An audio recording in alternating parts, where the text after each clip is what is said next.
माँ, आसमान ने कहा। माँ सुबह की पहली किरण है।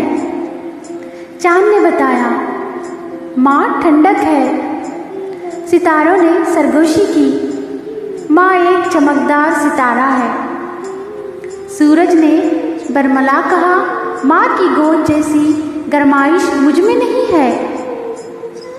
बादल ने ख्याल जाहिर किया, माँ सावन के पहले खतरे की मानिंद है।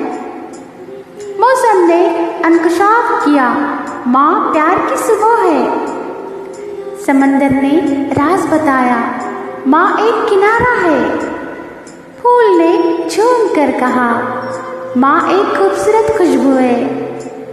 दरख्त ने लहरा कर बताया, माँ वो छाँव है जिसके साए में बैठकर सुकून मिलता है।